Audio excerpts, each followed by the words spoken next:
تو آپ ذرا اپنے تعلیمی سفر کے بارے میں بتائیے گا۔ بہت بہت شکریہ، اور آپ کے سامعین سب کو میرے طرف سے السلام علیکم۔ میرے لیے سب سے پہلے یہ باعث سعادت ہے کہ مجھے آپ نے اس پروگرام میں بلایا ہے۔ دیکھیں، سب سے پہلی بات تو یہ ہے کہ یہ تو ہمارے مذہب کا بھی حصہ ہے کہ تعلیم جو ہے اس پہ آپ کو توجہ جو ہے وہ بہتر سے بہتر اور زیادہ سے زیادہ دینی چاہیے، لیکن ہمارے ہاں انفارچونیٹلی ملک میں تعلیم کے وسائل کوئی بہت زیادہ اچھے نہیں رہے۔ آلدو ہماری کوشش ہر ادوار میں رہی ہے حکومتوں کی کہ اس کو بہتر کیا جائے، لیکن میں یہ سمجھتا ہوں کہ ان ساری چیزوں میں انسان کی جو ذاتی کاوش ہوتی ہے اس کا بہت عمل ہوتا ہے۔ اگر آپ کے پاس وسائل کی کمی بھی ہو لیکن آپ کی کوشش اور آپ کی کاوش جو ہے وہ اگر پورے جذبے کے ساتھ اور طریقے کے ساتھ چل رہی ہے تو اس کے رزلٹ انشاءاللہ تعالیٰ اچھے نکل آتے ہیں۔ جی بالکل۔ میں آپ کو بتاتا ہوں اپنی ذات کے بارے میں کہ میرے والد صاحب ڈاکٹر تھے بائی پروفیشن۔ انہوں نے 1930s میں ڈاکٹری پاس کی، اور اس کے بعد آپ کو پتہ ہی ہے کہ اس کے بعد پھر میں تقریباً 5 یا 6 جماعت تک میں ملتان کے جو ارد گرد کے قصبے تھے اس میں نے زیر تعلیم رہا، کیونکہ میرے والد صاحب وہاں ڈاکٹر تھے۔ میلسی، رجحان، شجاع آباد، قصبہ مڈل وغیرہ میں تبادلے ہوتے تھے۔ تو وہاں پہ وہ چھوٹی جگہیں تھیں، اس وقت وہاں بجلی بھی نہیں تھی اور چھوٹے چھوٹے اسکول تھے، لیکن وہاں تک لیکن اپنی تعلیم پر اس وقت بھی ہم نے بڑی توجہ۔ میں اپنی والدین کا اکلوتا بیٹا ہوں، ایک ہی میری بہن ہے، تو میری کوشش یہ رہی کہ میں اپنی جو ہے کاوش پڑھائی کی، تعلیم کی طرف توجہ زیادہ دوں۔ پھر جب وہاں سے ہم سفر کر کے اپنے گاؤں چلے گئے، بھیرا ہمارا گاؤں ہے سرگودا ڈسٹرکٹ میں، میرے والد صاحب وہاں ریٹائرمنٹ پہ چلے گئے۔ اس کے بعد میں نے وہاں 2 سال پڑھا اور پھر وہاں سے ہم لاہور آ گئے۔ اچھا شریف صاحب، یہ فرمائیے جس دور میں آپ پڑھا کرتے تھے اساتذہ کس نوعیت کے ہوتے تھے؟ وہ کیا بچوں کی جو ہے گرومنگ میں اس کی اخلاقی اور اس میں زیادہ توجہ دیتے تھے، کردار سازی پہ؟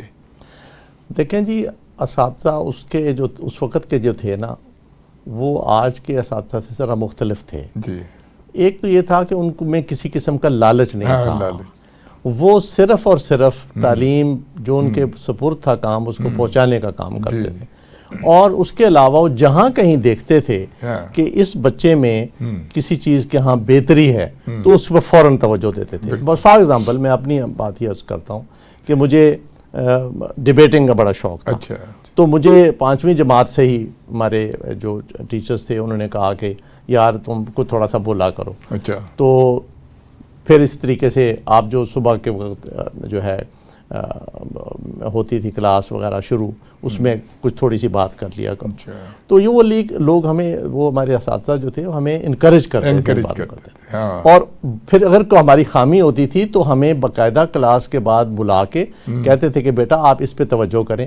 اور دوسری سب سے بڑی بات جو تھی، جو انہوں نے ہمیں سکھائی اور جو آج تک ہمارے کام آئی، اور وہ اس کتاب سے رشتہ ہے۔ واہ، بڑی بات ہے کہ کتاب کے ساتھ اگر آپ اپنا رشتہ منسلک کر لیں۔ ہم نے ایکچولی ہماری جو تعلیم کے اندر کمی آئی ہے وہ یہ آئی ہے کہ ہم نے کتاب سے دور ہوتے چلے گئے، کیونکہ کتاب ہمیں بہت کچھ سکھاتی ہے، تو ہم اس کے جب نزدیک جائیں گے تو ڈیفینیٹلی علم ہمارے پاس آئے گا۔ بالکل ٹھیک ہے۔ تو یہ ہے۔ دوسری بات یہ ہے کہ جو میں نے پڑھائی کی اپنی، اس میں بلکہ کئی جگہ پہ یہ ایک بات کوٹ بھی ہوئی ہے کہ میرے والد صاحب کہا کرتے تھے کہ یہ میرا کہ ایک ہی بیٹا ہے لیکن اس نے مجھے کبھی فیس نہیں دینے دی۔ اچھا، ماشاءاللہ۔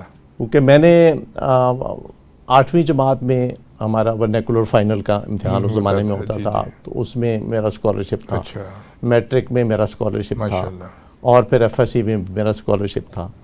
تو میں ہر جگہ الحمدللہ، میں گورنمنٹ کالج جب میں 66 میں نے پڑھا ایف ایس سی کی، وہ بھی میں نے میرٹ پہ مجھے داخلہ ملا، اور بڑا ٹف، اس وقت بھی ٹف تھا، آج بھی ٹف ہے۔ جی بالکل۔ اس کے بعد جب انجینئرنگ یونیورسٹی میں گئے تو پھر بھی میرٹ پہ ہی داخلہ ملا۔ آپ کا کیا سبجیکٹ ہے؟ میرا بیسیکلی میں نے الیکٹریکل انجینئرنگ کی۔ اچھا، الیکٹریکل۔ جی جی، الیکٹریکل پاور میں نے انجینئرنگ کی، اور میں نے 1970 میں کوالیفائی کیا، اور 70 میں کوالیفائی کرنے کے بعد میں ایک کنسلٹنگ آرگنائزیشن تھی اس میں میں نے کام کیا, کچھ اور پرائیویٹ سیکٹر تھا اس میں میں نے 4 سال کام کیا. اچھا. تو اس کے بعد پھر میرا یہ جاب کا سلسلہ شروع ہوتا ہے. یہ 1970 میں نے چونکہ کوالیفائی 4 سال میں نے عرض کیا کہ وہ میں پرائیویٹ سیکٹر اور میں رہا. تو 19 جولائی 1974 کو یہ کچھ اسٹیٹ آرگنائزیشنز بنی تھیں جس میں نیسپاک, این پی سی سی, این سی, ایم سی پی, این ٹی سی سی, اس قسم کی آرگنائزیشنز گورنمنٹ نے بنائی تھیں.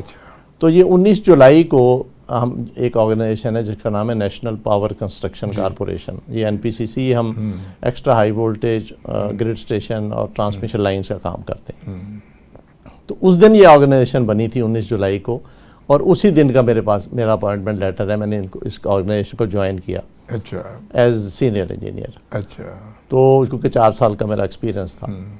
اور پھر وہاں سے چلتے چلتے ہم یہاں تک پہنچے ہیں, اس کی ایک تفصیل بھی آپ سے کوئی بیان کروں گا انشاءاللہ تعالی.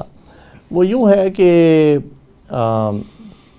1977 تک میں کام یہیں کرتا رہا پاکستان میں, ہمارے جو پروجیکٹس تھے اس پہ. اور پھر 1977 میں گورنمنٹ آف سعودی عربیہ نے ایک پروٹوکول کے تحت ایک گورنمنٹ آف پاکستان کو ایک کانٹریکٹ اوارڈ کیا الخرج ریجنل الیکٹریفیکیشن اسکیم کا. یہ بہت بڑا پروجیکٹ تھا, کوئی 300 ملین سعودی ریال. یہ کس شہر میں؟ یہ الخرج ایک سٹی ہے وچ از 80 کلومیٹرز فرام ریاض. اچھا. تو وہاں پہ اس کی ایک ریجنل اسکیم تھی. ایکچولی 4 ریجنل اسکیمز تھیں.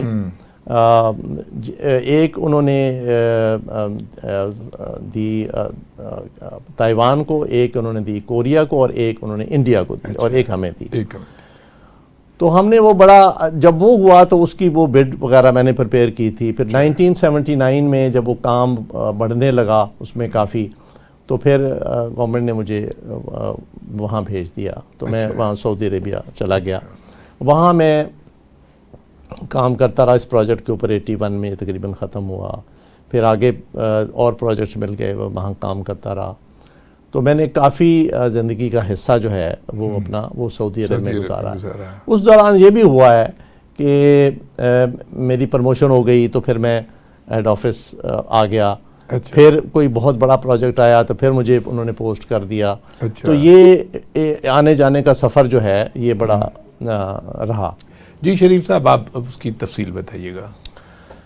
تو میں نے وہی جو عرض کر رہا تھا پہلے آپ کو کہ جب آپ کو رزق ملتا ہے تو اس میں سے دراصل ہمیں سوچنا چاہیے, ہر ایک کو سوچنا چاہیے اپنے مطابق کہ اس میں دوسروں کا بھی حصہ ہے. اس سے اور برکت پیدا ہوتی ہے, کبھی ضائع نہیں جاتی. اور میں آپ کو یہ بتا دوں, جس سے یقین دلانا چاہتا ہوں آپ کو, کہ جو بھی آپ اللہ کی راہ میں خرچ کرتے ہیں اس کے بعد آپ کے رزق میں کوئی کمی نہیں آتی بلکہ بڑھتی ہوتی ہے, بڑھ جاتا ہے. اگر آپ اس کو پازیٹیولی دیکھ کے سوچیں تو انشاءاللہ ایسے ہی ہوتا ہے. جی بالکل. تو میں نے پھر یہ سوچا کہ یار کچھ تھوڑا بہت کام یہ کرنا چاہیے. ہر آدمی کو تھوڑی بہت کوشش تو کرتا رہتا ہے, لیکن پھر اداروں کے ساتھ میں نے کام شروع کیا. اس وقت جب میں نے ان چیزوں میں آیا تو اس وقت جو سب سے بڑے ادارے کام کر رہے تھے جنہوں نے شروع کیا تھا اس میں شوکت خانم واز ون آف دا ادارہ. تو میں نے ان کے ساتھ چھوٹا موٹا سلسلہ شروع کیا. وہ صرف نہیں کہ پھر بعد میں ان کا ادارہ نمل آیا, اس کے بعد الخدمت فاؤنڈیشن ہے, اس کے ساتھ میں نے کام کیا. اس کے بعد شوکت خانم تھا, اس کی آپ کس قسم کی نوعیت کیا تھی آپ کی؟ اس میں میرا جو سبجیکٹ تھا کہ میں لوگوں کو کنونس کرتا تھا کہ یہ ایک ایسا ادارہ ہے کہ جس کے لیے آپ کام کریں. میں بیسیکلی فنڈ ریزنگ میں اس کے آتا. دوسری بات یہ تھی کہ میں نے ایک اور چیز بھی کی کہ میں نے اس کے لیے کچھ ایسے پروگرام بنائے, اور وہ یہ تھے, فار ایگزامپل کے طور بتا دیتا ہوں کہ کچھ ایسے لوگ ہوتے ہیں جو کہ بیچارے جن کے پاس بہت پراپرٹی ہوتی ہے, بہت چیزیں ہوتی ہیں, لیکن اولاد کوئی نہیں ہے. ان کے بعد وہ ادھر ادھر وہ چیزیں چلی جاتی ہیں. تو اس میں نے کام کر کے اس کے لیے ایک مثال بھی قائم کی. اور میری خالہ تھی, ان کی اولاد نہیں تھی. میں نے ان کی ساری پراپرٹی, خالہ نے مجھے کہا کہ آپ یہ لے لیں. میں نے کہا نہیں, آپ شوکت خانم کو دے دیں.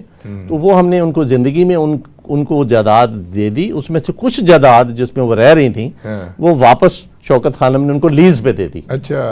اور اس میں وہ ساری عمر رہتی رہیں, اور جس وقت وہ چلی گئیں تو وہ واپس شوکت خانم کے پاس چلا گیا. تو اس قسم کے ہم نے ارینجمنٹس کیے جو کہ بہت ان کے دور رس نتائج نکلے اور ہیں. بے شک. اگر آپ ابھی جائیں تو میری خالہ کے نام پہ ہی بلڈنگ ایک ہے ان کی پیٹ سکین پروجیکٹ کی, اس کے اوپر کا نام بھی لکھا ہوا ہے. تو ہماری اور یہ اچھا پھر بہت سارے ہاسپٹل میں کے ساتھ میں نے کام کیا. میں حجاز ہاسپٹل کا 7 سال وائس چیئرمین رہا ہوں. اس کے بعد جو میجر 5 ہاسپٹلز ہیں بڑے لاہور کے, ان کی جو انجمن میں ہاسپٹل ہے, گنگا رام ہے, یہ جتنے بھی بڑے ہاسپٹل 5 ہیں ان کی ایک انجمن بہبودی مریضاں بنی ہوئی ہے, اس میں بھی میری تھوڑی بہت شرکت ہوتی ہے. اب الخدمت میں بھی آپ الخدمت فاؤنڈیشن کے ساتھ بھی میرا کوئی تقریباً 10 سال سے رابطہ ہے. ان کے ساتھ میں بلکہ 2 چیزوں میں ان کے ساتھ انوالو رہا ہوں. ایک تو یہ ہے کہ میں ان کے لیے بھی کوئی تھوڑی سی کاوش کر لیتا ہوں, اپنے عزیزوں دوستوں سے کوئی فنڈز ان کے طرف ان کو کہتا ہوں کہ آپ یہ دیں, اور یہ کام اچھا کر رہے ہیں. پھر میں نے اپنے ان کے ساتھ واٹر پروجیکٹس کے اوپر ان کے ساتھ کام کیا ہے. میں نے اپنے کچھ دور دراز علاقے میں کلین واٹر کچھ ایسے علاقے انہوں نے سلیکٹ کیے ہیں جہاں پہ پانی نہیں ہے اور بجلی بھی نہیں.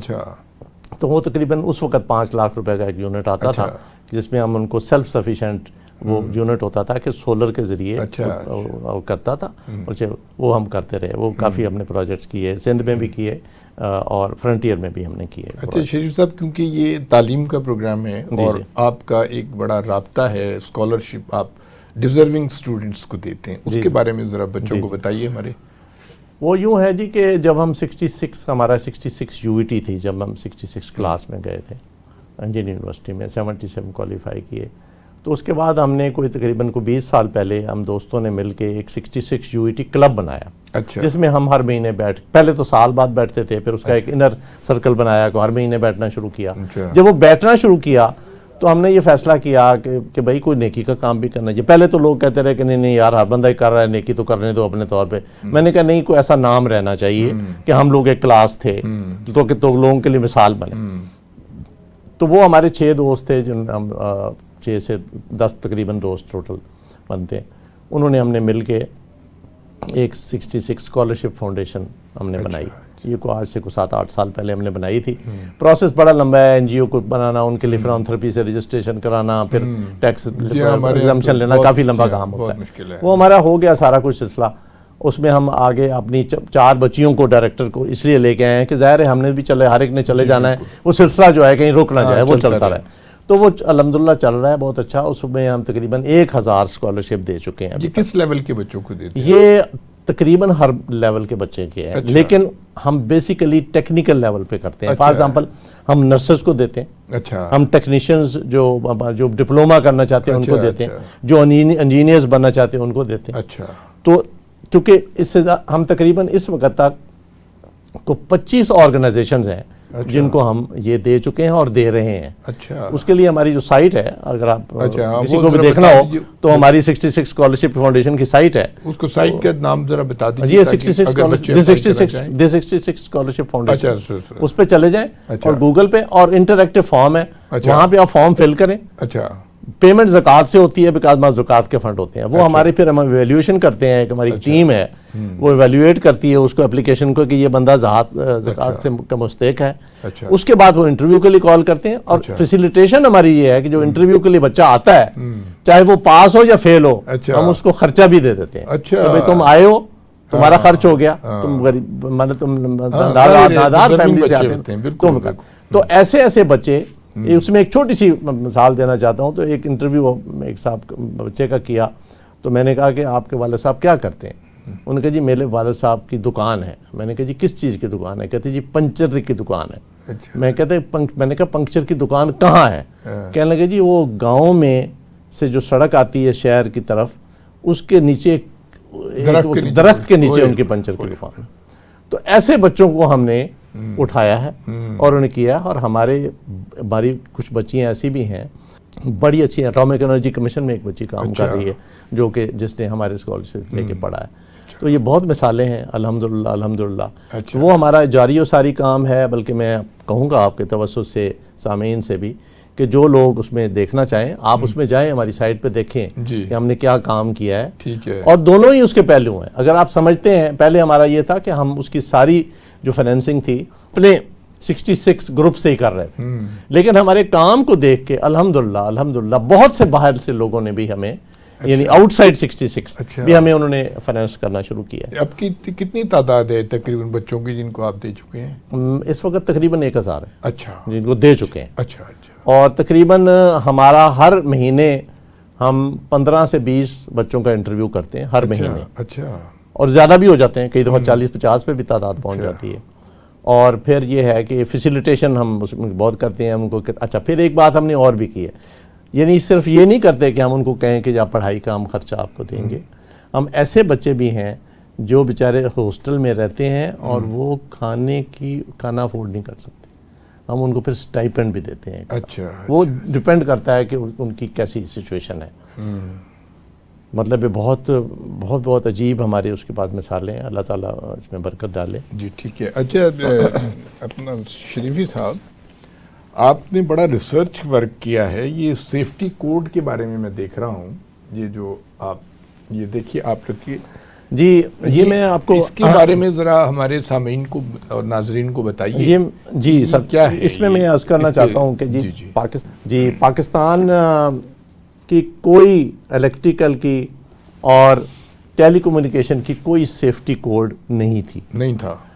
2010-12 کا واقعہ ہے جب گورنمنٹ آف پاکستان نے یہ فیصلہ کیا, بلکہ ان کو کہا گیا کہ جو ڈونر ایجنسیز ہوتی ہیں وہ کہتی ہیں ہم آپ کو ڈونیشن دیتے ہیں, فار ایگزامپل آپ بجلی کی لائنیں بنائیں, آپ کی سیفٹی کوڈ کیا ہے؟ انہوں نے کہا جی ہم تو برٹش کی استعمال کرتے ہیں, کوئی یو کے کی استعمال کرتے ہیں, کوئی جاپنیز استعمال کرتے ہیں, کوئی امریکہ کے استعمال کرتے ہیں. تو انہوں نے کہا جی آپ اپنی سیفٹی کوڈ کیوں نہیں ہے؟ تو پھر اس کے اوپر فیصلہ یہ ہوا. پھر یہ ہمیں بیسیکلی امریکن گورنمنٹ نے گورنمنٹ آف پاکستان کو ایک ایڈ دی, کیونکہ اس کے اوپر کام کے اوپر بڑا خرچ تھا. تو انہوں نے یہ دیا. پھر اس میں کوئی 300 انجینئر جو تھے پاکستان سے ان کو انہوں نے اپلائی کیا, یعنی ان کو کہا گیا کہ آپ بتائیں آپ آئیں اس میں. تو اس میں سے 30 لوگ جو تھے فائنلی سلیکٹ ہوئے جنہوں نے اس کے اوپر کام کیا. اس میں میں بھی تھا. اور 2.5 سال یہ پروجیکٹ چلا.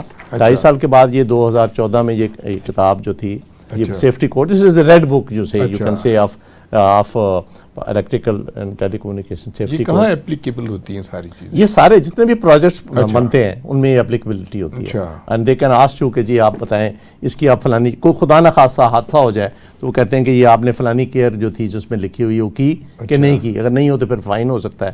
تو اس لیے اس کا کیئر کرنا پڑتا ہے. جیسے معمولی سی بات کر رہا ہوں, سیفٹی بوٹ پہنے, فلانا کام کریں, یہ چھوٹی چھوٹی چیزیں ہیں, لیکن اس کے اندر بہت تفصیل سے ہے کہ آپ نے کیسے سسٹم کو ارتھ کرنا ہے, کیسے سسٹم کو کنیکٹیوٹی سے ہٹانا ہے, اناؤنسمنٹس کیا کرنی ہے, کن کن کو بتانا ہے کہ ہم سسٹم میں کچھ چینجز کرنا چاہ رہے ہیں یا کام کرنا چاہ رہے ہیں, وہ اس کے لیے پروسیجر کیا ہے. یہ بہت لمبی چوڑی کہانی ہے اس کے اندر. یہ الحمدللہ یہ سینٹ آف پاکستان نے یہ بک جو ہے یہ جو آپ کی یہ ہر جگہ موجود ہوتی ہے. جی ہاں, یہ سینٹ آف پاکستان نے اس کو اپروو کیا ہوا ہے. اور مجھے ہمیں جتنے بھی لوگ انہوں نے کام کیا تھا انہوں نے پھر سینٹ آف پاکستان نے ہمیں ایک بہت خوبصورت سرٹیفکیٹ بھی دیا کہ آپ کی یہ آپ نے بڑی کاوش کی ہے, اور یہ ایک بڑا قابل قدر جو ہے وہ کام ہوا ہے. اچھا شریفی صاحب, آپ کا ایک بہت امپورٹنٹ جو پہلو ہے زندگی کا, آپ سماجیات پہ بھی کام کر رہے ہیں, آپ انجینئر بھی بہت اچھے ہیں, آپ نے باہر ملک بھی خدمات انجام. ایک ہے کہ آپ ایک دانشور اور ایک شاعر ہیں.